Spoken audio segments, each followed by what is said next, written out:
Lidia Gabriela fue víctima de feminicidio en la Ciudad de México. La joven se arrojó de un taxi en movimiento después de que el chofer no quisiera detenerse en el destino que ella le había indicado. Y la persona que iba conduciendo este taxi se llama Federico. Esa fue la primera versión de la Fiscalía de la Ciudad de México, pero desde esta primera versión han cambiado de versión de los hechos al menos 2 veces. Entonces, ¿qué fue lo que realmente le sucedió a Lidia y sobre todo, quién es la persona responsable? Esta es la cronología de los hechos con la información disponible hasta ahora.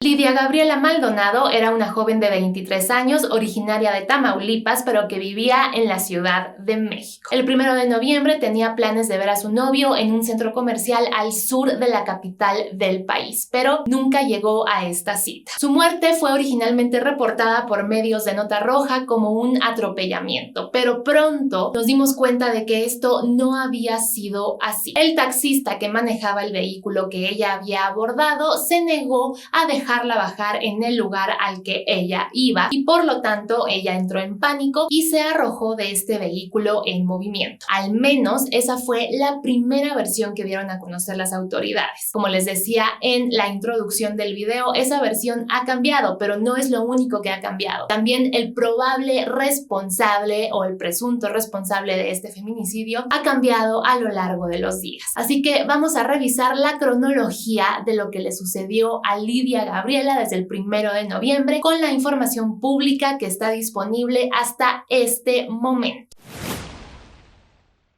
El 1 de noviembre, Lidia Gabriela había acordado con su novio verlo en el centro comercial Oasis Coyoacán, que está ubicado al sur de la Ciudad de México, en donde ambos trabajaban. Ese día, Lidia había descansado, pero había acordado verlo ahí a las 6 de la tarde. Para llegar a esta cita, Lidia salió de su casa en la alcaldía Iztapalapa, en la Ciudad de México, a las 5 de la tarde y abordó un taxi que la tenía que llevar a la estación de metro Constitución de 1917, a partir de la cual haría el resto de su recorrido, es decir, llegaría a este centro comercial por medio del metro. Una vez que abordó este taxi, le empezó a mandar mensajes de texto a su novio en los que les decía que el conductor había tomado una ruta diferente a las que usualmente ella veía que tomaban los taxistas y que ella sabía que era como la ruta normal para llegar a esta estación de metro. Además, le dijo que le quería cobrar más de lo que usualmente le cobraban. Este era un viaje que ella hacía con frecuencia y le dijo a su novio que le quería cobrar alrededor de 60 pesos, cuando esto pues no era el monto que generalmente le cobraban por el viaje.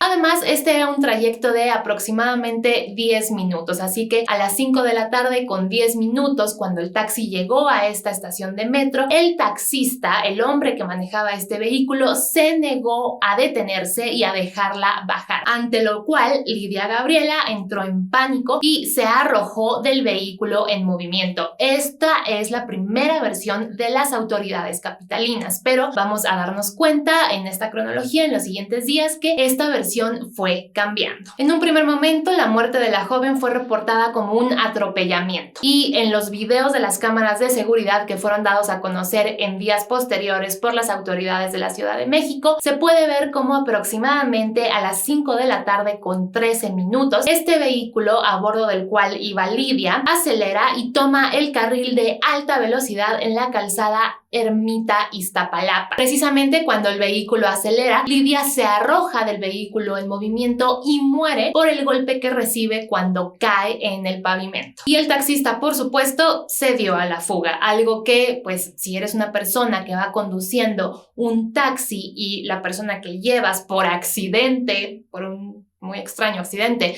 se cae del vehículo en movimiento, pues no es algo que precisamente harías, ¿no? No te darías a la fuga, sino que te quedarías a ver, pues, qué le pasó a esa persona. Pero en este caso, esa persona se fue. Aproximadamente a las 5:40 de ese día, el novio de Lidia se comunicó con sus papás, con los papás del novio, porque ambos vivían en la casa de los papás de él. Entonces se comunicó con ellos para saber si sabían que había sido de Lidia, si ya había salido de la casa o si estaba todo bien, porque la ubicación en tiempo real que ella le había compartido a él no se había movido en un rato. Aparte, ya faltaban 20 minutos para la hora en la que habían acordado verse y pues Lidia no cuando daba señales de ya estar en camino o estar cerca, ¿no? Además, la ubicación seguía ahí. Lo primero que él pensó fue que le habían robado el teléfono, por eso se puso en contacto con sus papás para saber si sabían algo o si podían ir a ver a esta estación que por lo visto está muy cerca de su casa, qué era lo que había pasado con Lidia. A las 6 de la tarde con 5 minutos de ese mismo día, cámaras de vigilancia de la ciudad captaron este taxi en un estacionamiento ubicado en la alcaldía Iztapalapa, en donde fue abandonado por la persona que lo conducía. Y más tarde le informaron al novio de Lidia que había sido encontrado el cuerpo de una joven con las características de Lidia y bueno, él se trasladó para reconocerlo y efectivamente se trataba de Lidia Gabriela.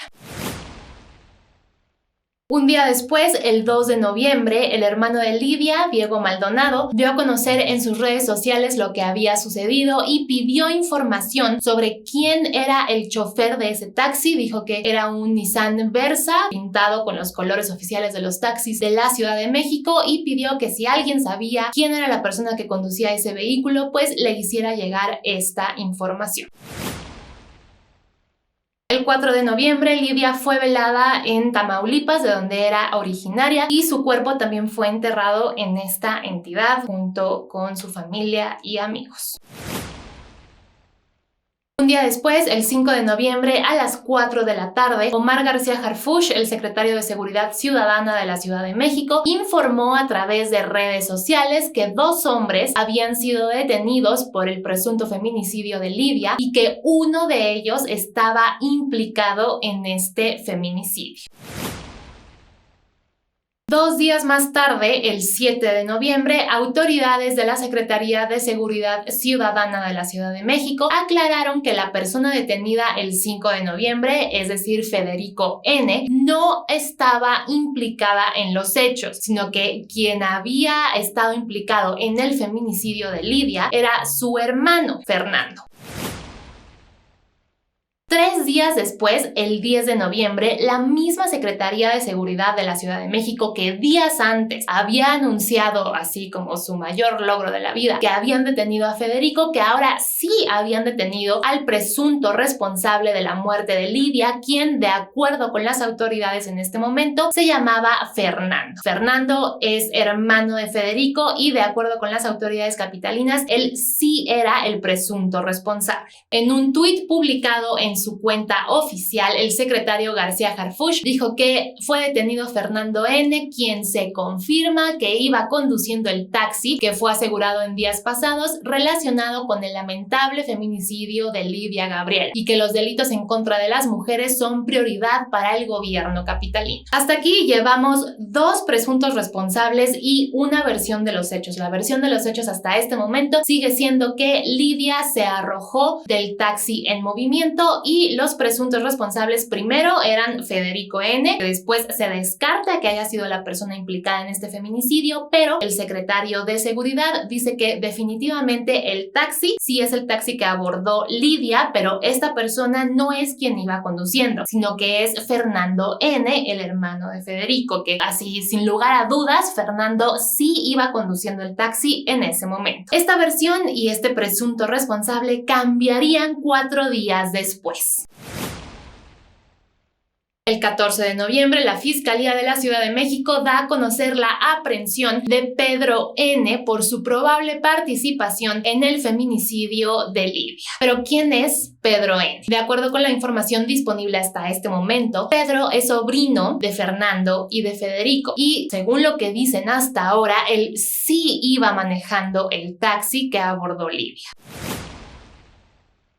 El 15 de noviembre, las autoridades de la Ciudad de México no solo dicen que presuntamente es Pedro N. quien iba manejando el taxi, sino que además Lidia no se arrojó del taxi en movimiento. Lo primero que dieron a conocer fue que ella, en este pánico porque la iban a secuestrar, se tiró del vehículo porque tenía miedo de lo que le podía pasar, lo cual es bastante lógico. Pero, de acuerdo con esta versión más reciente, lo que dicen es que cuando el taxi pasa la estación estación de metro en la que se tenía que bajar Lidia y no la deja bajar del vehículo. Entonces ella empieza a pedir ayuda a los vehículos que iban pasando, ¿no?, en la calle. Y en esta desesperación por pedir ayuda, lo que hace no es arrojarse del vehículo, sino que saca medio cuerpo por la ventanilla del automóvil. Entonces, al sacar medio cuerpo es precisamente el momento en el que el conductor del taxi acelera, y en este acelerón y con Lidia con medio cuerpo afuera del vehículo, pues ella sale disparada del vehículo. Pero lo que está diciendo ahora la Fiscalía de la Ciudad de México es que no se arrojó voluntariamente, sino que el cambio de velocidad provocó que ella saliera disparada cuando sacó medio cuerpo por la ventanilla del taxi. Es un cambio leve en la versión de los hechos, la primera que habían presentado, pero es un cambio porque esto implica que ella no se quiso tirar del vehículo en movimiento, sino que fue, digamos, un accidente. Y por cierto, Pedro ya ha sido vinculado a proceso por este posible feminicidio y va a enfrentar el proceso legal desde la cárcel. Recordemos que el feminicidio es uno de los delitos que tienen prisión preventiva oficiosa en el país. Esto quiere decir que si una persona es considerada como responsable de un feminicidio, inmediatamente se le dicta prisión preventiva. No hay ningún otro proceso, nadie lo tiene que ordenar, la ley así está, y si tú eres considerado como sospechoso o sospechosa de un feminicidio, inmediatamente tendrás prisión preventiva. Por eso es oficiosa, porque es de oficio. Eso es lo que le pasó a Pedro. Entonces, como es considerado sospechoso en este crimen, ahora en este momento está en prisión preventiva. Hasta aquí es la cronología que podemos tener con la información pública disponible hasta este momento. Pero queda una pregunta muy importante sin resolver. Entonces, ¿cuál de estos tres hombres es verdaderamente el responsable de la muerte o del feminicidio de Lidia? Bueno, pues nos encantaría responderles esta pregunta, pero hasta este momento no lo sabemos porque no hay una sentencia. Lo que dicen las autoridades es que los tres hombres manejaban el taxi, compartían la conducción de este vehículo, ¿no? Los tres hombres trabajaban este taxi. Pero el taxi, además, no es propiedad de ninguno de los tres. Es propiedad de María Guadalupe, quien es madre de Pedro y por lo tanto hermana de Federico y de Fernando. Y pues esto podría explicar por qué fue detenido un hombre, después otro y después el otro, porque si los tres trabajaban este taxi, los tres fueron relacionados con el vehículo y de alguna manera u otra que las autoridades de la Ciudad de México no han explicado. Primero pensaron que el responsable fue Federico, después que fue Fernando, y ahora nos dicen que no, que el presunto responsable es Pedro. Pero hasta este momento no sabemos con certeza quién es el responsable del feminicidio de Lidia. Tampoco conocemos hasta ahora las razones detrás de las acciones de este hombre de no querer bajarla en la estación de metro. Lo único que podríamos hacer en este momento es especular. Por supuesto que teorías hay muchísimas, pero hasta ahora no hay una versión oficial, no hay una sentencia contra ninguno de estos hombres. No sabemos exactamente qué estaba pasando por la cabeza de cualquiera de los tres que resulte ser el responsable de este feminicidio. Entonces no les podemos dar estas respuestas en este momento. Lo que sí sabemos es que el feminicidio de Lidia se suma a otros feminicidios recientes que han sido muy mediáticos, como el de Ariadna. Aquí está el video que hicimos sobre el feminicidio de Ariadna, como el feminicidio de Mónica Citlali, quien era maestra de inglés. También tenemos una nota sobre ella en serendipia.digital, como el feminicidio a principios de año de Devani, que ocurrió en Nuevo León, que también fue muy mediático, pero también como tantos otros feminicidios que ocurren todos los días en este país. En septiembre pasado, que son los datos más recientes oficiales que tenemos hasta este momento, por lo menos 2 mujeres fueron víctimas de feminicidio, y eso son solo las muertes, los homicidios dolosos de mujeres que son catalogados como feminicidios, porque recordemos que en México hay un subregistro muy importante de este delito. Las fiscalías estatales no les gusta catalogar feminicidios, no les gusta reconocer que este delito es cometido en el país. Entonces lo que hacen es que catalogan los homicidios como homicidios dolosos y no se investigan con perspectiva de género, y por lo tanto no llegan a tipificarse como feminicidios. Aún con este subregistro tenemos que en septiembre 2 feminicidios fueron cometidos cada día en México. Eso sí, es algo seguro, es algo que les podemos contar. Tenemos bastantes notas al respecto en serendipia.digital, todas se las estoy dejando en la descripción de este video y esperemos que las autoridades capitalinas puedan desarrollar esta investigación de manera correcta y puedan dictar una sentencia en contra de la persona que haya sido responsable por la muerte de Lidia. Con esto llegamos al final del video. Esta es la cronología del muy lamentable feminicidio de Lidia Gabriela. Pues no queda mucho más que decir. Es otro caso terrible que sucede en nuestro país en contra de las mujeres. Si saben algo más sobre este caso que nos quieran compartir, por favor déjenlo en los comentarios. Cualquier actualización que surja la vamos a compartir tanto en este canal como en serendipia.digital, ya sea de este caso o de cualquier otro al que le estemos dando seguimiento en estos días. Entonces manténganse al tanto de este canal y también de nuestro sitio. El enlace está en la descripción del video. Muchísimas gracias por estar aquí y nos vemos muy pronto con un video nuevo.